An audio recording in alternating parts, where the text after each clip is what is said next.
Hey everybody, what's up? It is Wednesday, time for an update. You notice I'm smiling. I had some feedback from somebody who said I wasn't smiling on my video yesterday. So I'm making sure that I'm smiling today.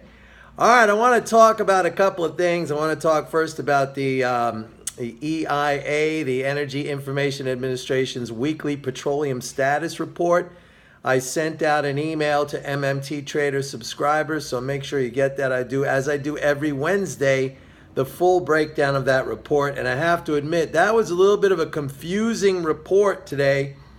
We saw a number of things which were sort of contradictory in that report. For example, refiner inputs dropped, okay, after they had been climbing back up.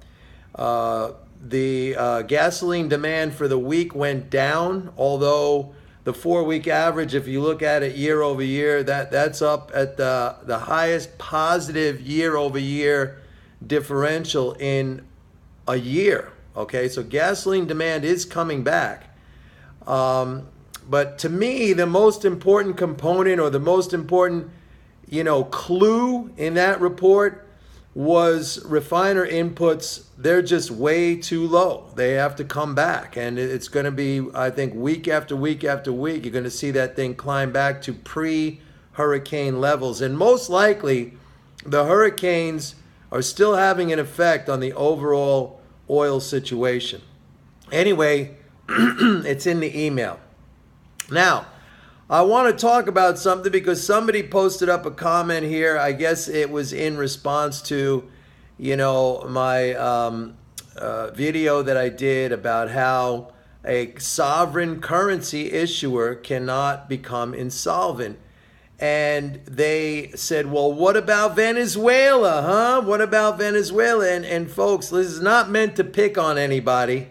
Well, maybe a little bit, but it's really not meant to pick on anybody. But when you ask a question, before you ask a question, you should try to think a little bit. Just try to think a little bit about the question. Some of these things are very self-explanatory and you don't need to ask a question. But when you ask a question like that, it shows me that you haven't put any thought into the situation whatsoever.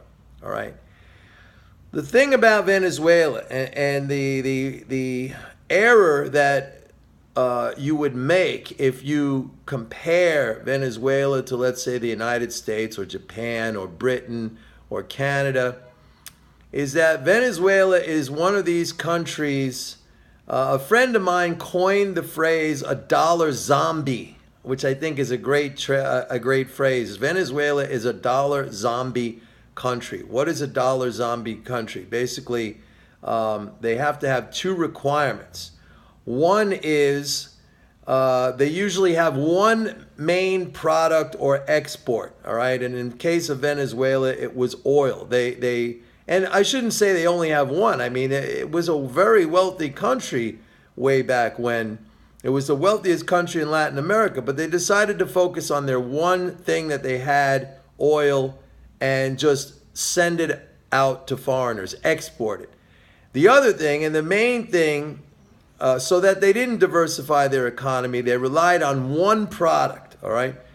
The other thing, which is the main thing, is that Venezuela had its debts, the vast majority of its debt, all of its debt really, was denominated in dollars, in a foreign currency. When you are a nation, even if you issue your own currency, that's great. But then if you run up debts in somebody else's currency, you are in trouble. That effectively removes your currency sovereignty. Venezuela doesn't make dollars. The United States government is the only entity, it is the monopolist in making dollars. Just as the British government is the monopolist in making British pounds, and the Japanese government is the monopolist in making yen, and the Canadian government is the monopolist in making Canadian dollars, and so on and so forth. All right? Venezuela racked up enormous debts in dollars. It was a dollar zombie.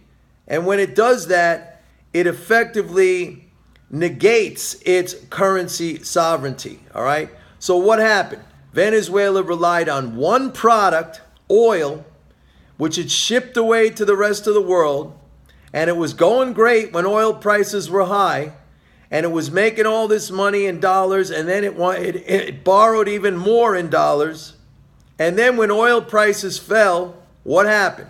It didn't have the revenues, it didn't have the dollars to meet its liabilities. And so what does it do in that case? Same thing like Germany and the Weimar Republic, all right? It starts to print the Venezuelan currency, and then it becomes basically worthless, all right? So these countries that are dollar zombies, and by the way, it could even happen to a country, let's say like Saudi Arabia. Saudi Arabia is a dollar zombie. They have a fair amount of debt in dollars. The thing about Saudi Arabia is that it does have a very, very large cushion reserve, foreign reserve of dollars. But, you know, it could happen. It could happen to Saudi Arabia, all right? They're running budget deficits. They're running deficits for the first time. They have debts denominated in dollars.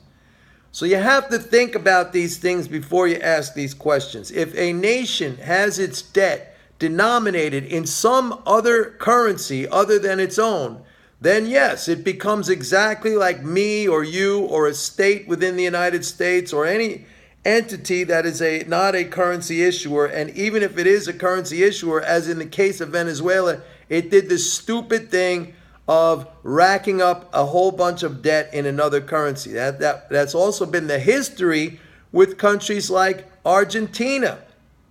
Argentina was the wealthiest country in the world at the turn of the 20th century, all right? What did it do? It racked up all these debts in dollars. It couldn't pay, and therefore it basically, you know, impoverished itself. It's not impoverished, but I mean, it went through bouts of severe inflation. Stupid policy. Stupid policy. All right, so that's what you have to pay attention to. And that is the difference right there. If you are a currency issuing nation and you start to borrow in somebody else's currency, that is sheer stupidity. That is mismanagement. You deserve to go down the drain. If you become a dollar zombie, if you have one product and that's all you rely on and you don't try to diversify your economy. Look, that was an educated citizenry over there in Venezuela. You know, they blew it, man. They blew it. All right, everybody. See you later. Bye-bye.